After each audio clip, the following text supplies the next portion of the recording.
All right. Today is Wednesday, September 2nd, and this is a review of the stock market activities today. Here is the agenda for today's video. You can pause the screen, take a minute, and read it for yourself. So here we go. The Dow Industrial Average closing big in the green, 454.84 points, or an increase of 1.59%. The NASDAQ closing in the green and staging a comeback, 116.78 points, or an increase of 0.98%. What about the S&P 500 closing in the green, 54.19 points, or an increase of 1.54%. And moving on to the sector's performance. Leading the day, believe it or not, utilities. Utilities outperforming, of course, because of yields. Yields underperformed today, and you see utilities outperforming. And coming in the silver medal, communication services, aka Facebook.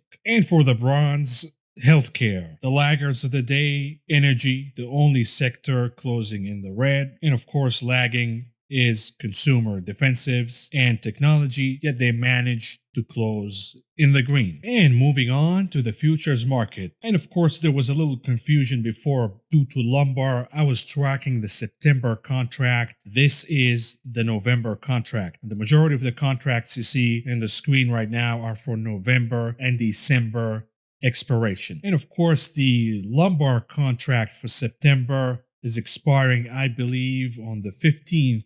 And the notice date is going to be the 16th, the day after. So here it is, leading the day. Soybean oil. We talked about soybean oil and soy products due to the Chinese surge of demand that happened suddenly. And of course, we do have lean hogs. I'm assuming that's also from the increase of the Chinese demand. The laggards led by metals. Metals closing in the red across the board. Gold, silver, platinum, palladium, copper, all closing in the red. And of course, we do have oats. Oats gave up a little today. I closed my contracts in oats, taking about 3% profit. That was good enough for me. I closed them and I'm moving on. Lumbar closing in the red. Sugar closing in the red as well. And we will see, because we surpassed the 1245 support just by a little bit. We'll see if that's going to hold on and if sugar going to bounce tomorrow or not. And now moving on to the heat map analysis. As you can see, green across the board, with exception, of course, of energy and the big box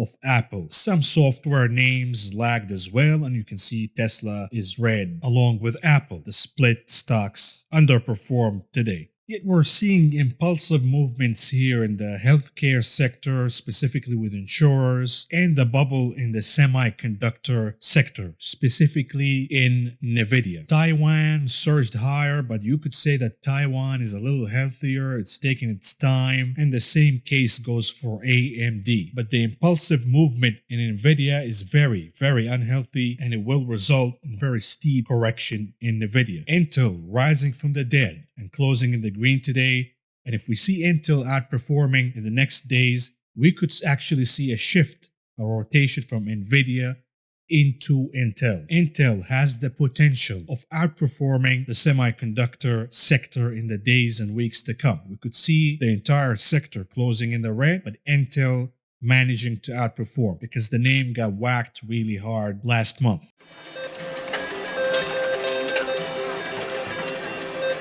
And now, moving on to the big casino, the gamblers market, the options market. Let's see how hot the tables were today. Tesla leading the day with 1.5 million options traded today. 60% of those were calls. A little moderation in the mania here. You're seeing more puts being bought. And of course, at number 2, 1 million options traded today in Intel. 90% of those are calls. So we're seeing very bullish bets on Intel, and that could solidify the theory that Intel could outperform in the days and weeks to come. And of course, Microsoft at number 3, 650,000 options traded in Microsoft today. 81% of those are calls. Here is the mystery today. Where is Apple? Either this is a mistake from bar chart, which I'm using to track the options volume, but I did confirm with the official website of the NASDAQ, and it looks like Apple had very soft volume today. Please check with your broker site and see if this information is correct. Why is Apple underperforming today in the options market? The volume is very low and it doesn't make sense. It could be a mistake, but if it's not, and Apple is underperforming, it could be a sign and a signal for something very sinister that's about to happen in the market, but for Apple shares specifically. Because if you've been tracking the volatility for Apple itself, it is surging off the charts. And every time you see volatility surging in Apple, it predicts a big pullback. And now, moving on to the headlines that shaped the day. Starting, of course, with the ADP employment report. That was a big disappointment. Only 428,000 jobs created versus 1.17 million expected. That was a massive miss. Yet the market just brushed it off, and the analysts and the experts on TV didn't make a big deal out of it. But this is a massive miss, and we do have the weekly claims tomorrow and the big jobs report on Friday. So was the ADP report a little teaser of what's to come? And the big jobs report could be. It could be, but it's too early to say now. It's just something to keep in mind that the bullshit narrative of the V-shaped recovery is not happening. But of course, in this show, in this channel, we track the unemployment data from individual companies. And the picture is abysmal. Case in point, United Airlines now saying that they will lay off 16,000 employees come October. This is on top, of course, of the 19,000 jobs from American Airlines and the 5,000 jobs from Delta and the 1,000 jobs from Ford and the 2,500 jobs from Bed Bath & Beyond and the 18,000 jobs from MGM Resorts, and the list goes on and on and on. Of course, you haven't seen what's going on with small and medium businesses. It's even worse. So the unemployment picture in the country is absolutely horrible, and this is yet another confirmation. And in another news, the federal budget deficit is now at 3.3 trillion bucks. No biggie, because it is just numbers in the air. Because after all, what is money? It's just numbers on the screen of the Fed. They type the number, they press the button, and it goes to some bank account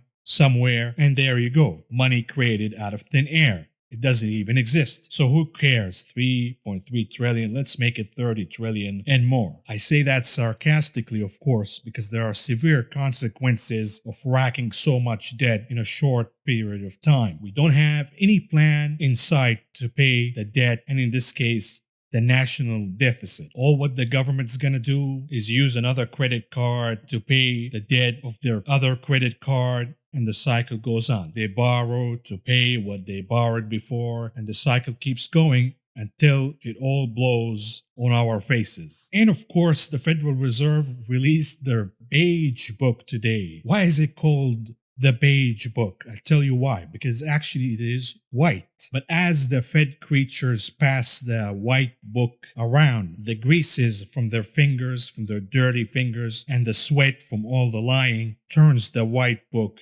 into the beige book. And of course, when it's finally passed to us, you read it, you puke on it, and now it turns from a beige book into a yellow book. So what's going on in the beige book? I will read the important parts for you directly from the Fed website.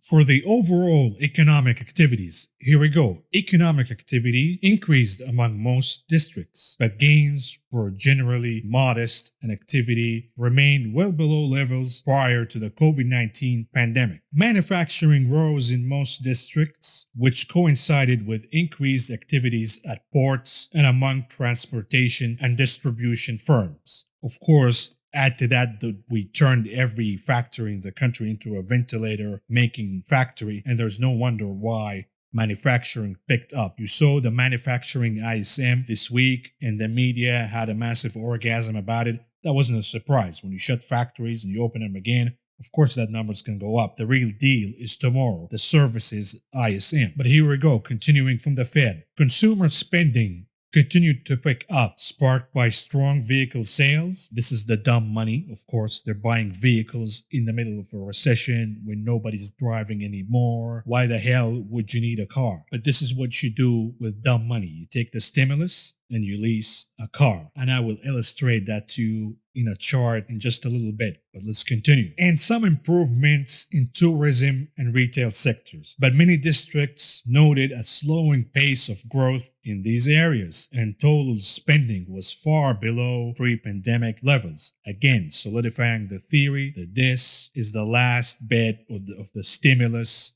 and the unemployment cash. And now, of course, it is draining and it's pretty much gone. Continuing. Commercial construction was down widely and commercial real estate remained in correction. However, the growth was in the residential construction. Continuing in employment and wages. Employment increased overall among districts, with gains in manufacturing cited most often. We know why that happened. However, some districts also reported slowing job growth and increased hiring volatility, particularly in the service industries, with rising instances of furloughed workers being laid off permanently as demand remained soft. Firms continued to experience difficulty finding necessary labor. No wonder, because everybody's now doing Robinhood and OnlyFans for the girls, of course. A matter compounded by daycare availability, as well as uncertainty over the coming school year and jobless benefits. Wages were flat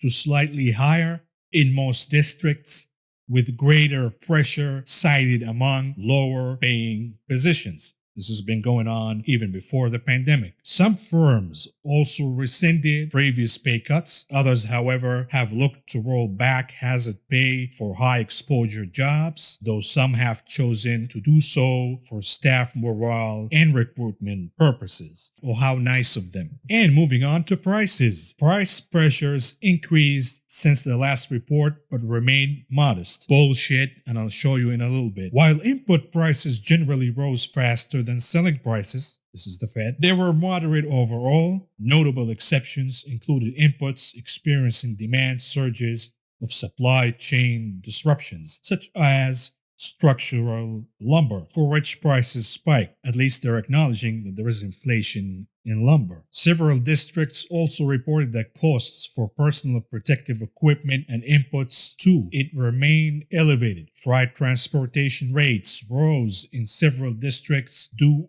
to a resurgence in demand. In contrast, contacts in multiple districts cited weak demand or lack of pricing power as a factor behind slower growth in retail or other selling prices. This is exactly what I've been telling you in my previous videos. The Fed thinking that inflation will happen magically and that will lead into lower unemployment, that is a bullshit narrative. Prices will continue to deflate because we don't have consumer purchasing power. We don't have money. People are losing their jobs and they don't have savings anymore. They don't have disposable income. And you can cite all the bullshit data. Yesterday, the media was talking about Visa. Oh, the data from Visa.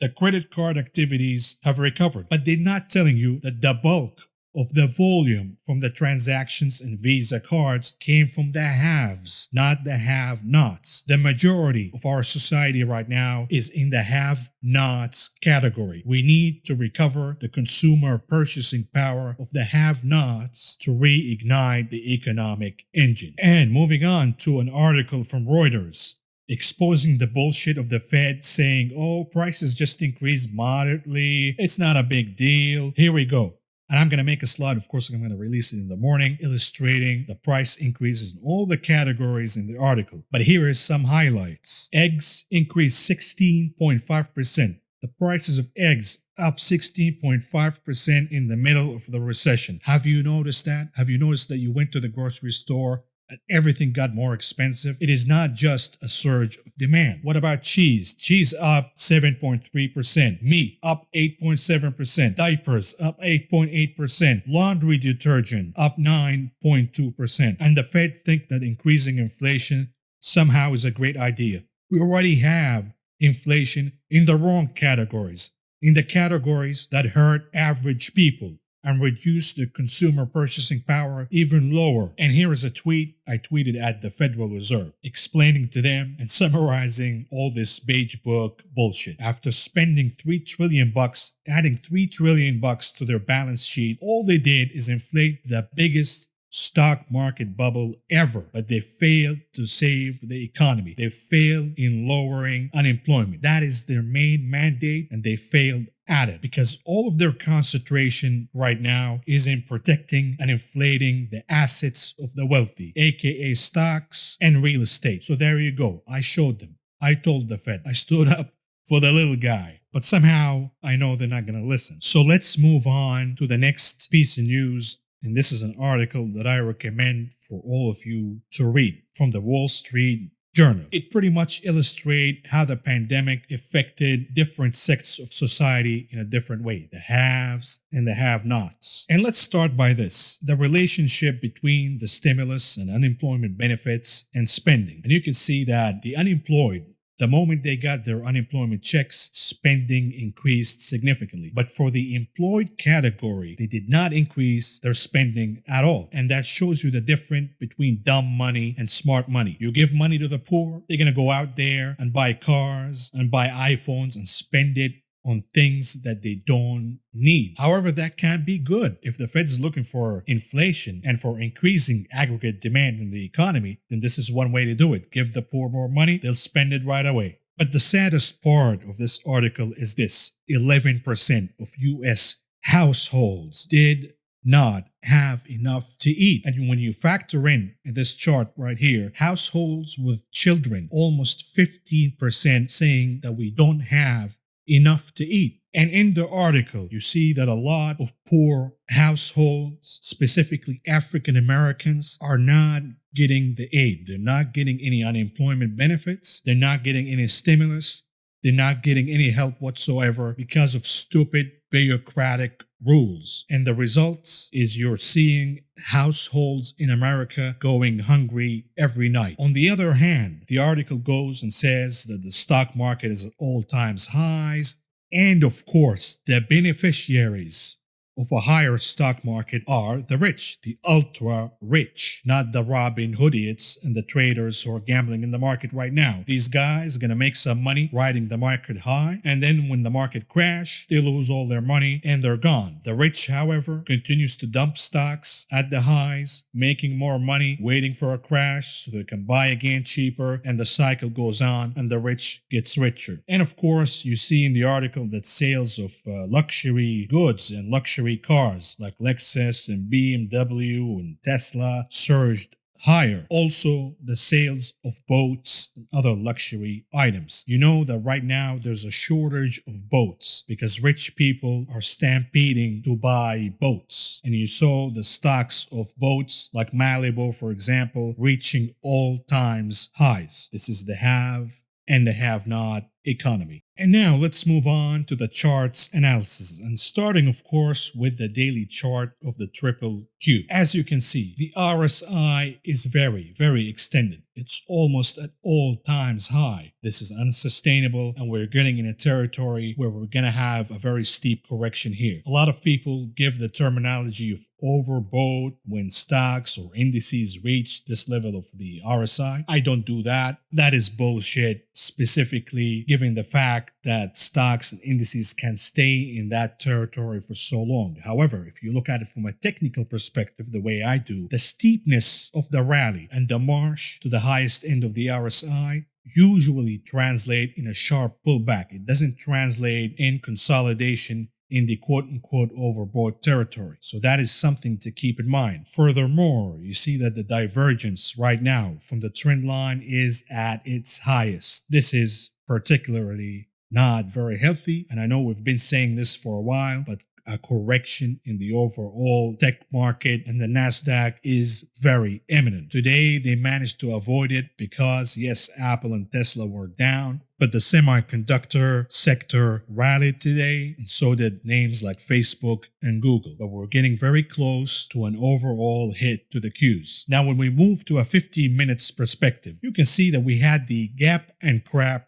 phenomena, gapping in the morning and selling off right away. However, the market managed to recover and the dip was bought. Remember that we've seen this look before, and I'm showing you right here. We saw the gap and crap. The market struggled a little bit, the Qs that is, but it managed to gather energy and march higher. So we'll give the Qs the benefit of the doubt, and we will put that information in the bullish category. However, when you consider the fact that we could be seeing a double top, here is the scenario that is in the bearish category. Furthermore, we saw a bear flag pattern until unless you close above the gap and crap candle, this is a bear flag. Another piece of information in the bear camp. So when you put it all together, the RSI, the double top potential, the bear flag, the divergence from the trend line, you see that the overwhelming picture is on the bear's side. And of course, we can't talk about the Qs without visiting the SMH, the semiconductor index. And you can see that we have this channel. We've been trading in it for a while, but right now the SMH is in the very ridiculous category. It's making a vertical line, a 90 degrees move. That doesn't happen in the stock market. And when you do have this kind of move, it is eventually and very rapidly corrected. Furthermore, look at the RSI. We're getting in the very extended territory there. We've corrected from the same territory in the same name, the SMH, from these levels before. So we assume that history will repeat itself, and we are getting very close to a pullback, at least in the SMH. And of course, you can't talk about the SMH without talking about the king of semiconductors right now, NVIDIA. Here is a monthly chart of NVIDIA, and I'm not going to comment on it at all.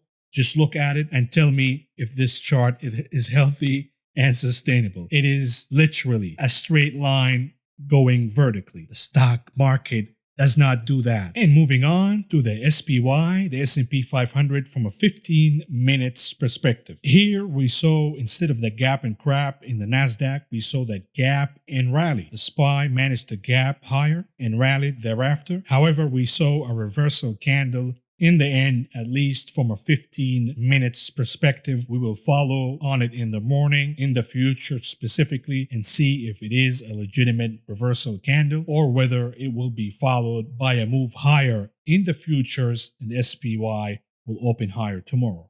But remember, when we switch to the 1 hour chart of the SPY, take a look at all the gaps that we have since this impulsive movement started late August all the way to September. These gaps have to be filled, and they will be filled, meaning that we will go down and revisit these gaps and fill them. This is how any chart operates to be technically sound. You bet that we will revisit and close these gaps in a correction. And moving on to the dollar index, here we go from a daily perspective. You see the dollar index just trading in this negative bear channel until and unless it breaks above it and close above it, the dollar is still bearish. And now let's switch to the rotation trade. What's going on with the vaccine rotation trade? As you can see, today was an outperformance from the comeback sector, the laggards who are going to benefit from the release and the announcement of the vaccine. The momentum name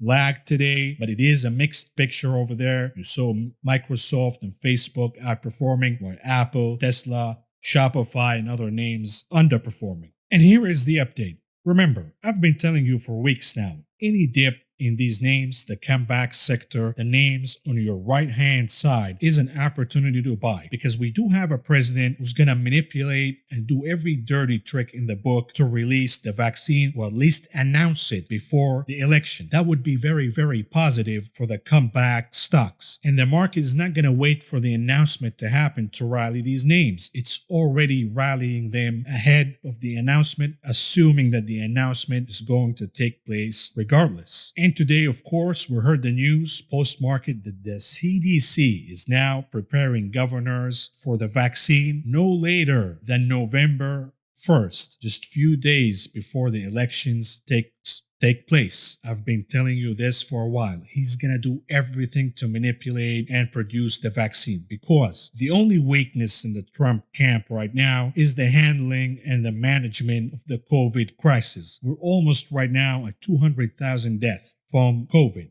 So if he releases the vaccine or announces the vaccine prior to the election, that would be very positive, and a lot of people would give him a pass on the bad management and handling in the beginning. That would be very positive, again, for the comeback stocks. And the key here, of course, is to nibble, because we do have the potential for an overall correction scenario that will hit the tech sector and the names on your left-hand side harder, but it could also draw down the names on your right-hand side, the comeback stocks. So what you do is you nibble little by little, and as more information becomes available, you adjust your behavior. Case in point, today in the morning, I added Coca-Cola to my long positions. I'm adding positions slowly but surely. And this is exactly how the vaccine rotation trade should happen. And now let's move on to conclude the video. Of course, we have the economic calendar. Tomorrow, we have the ISM Services Index. That is very important because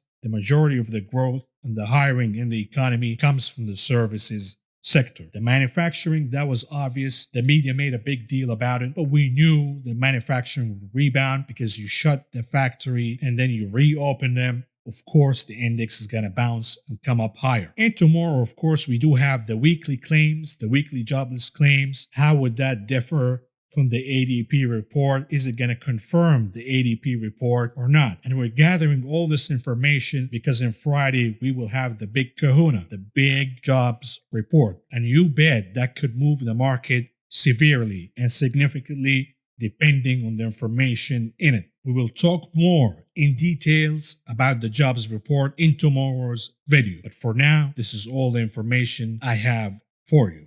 If you found the information presented in this video helpful, please subscribe, press the like button, the notification button, and follow me on social media.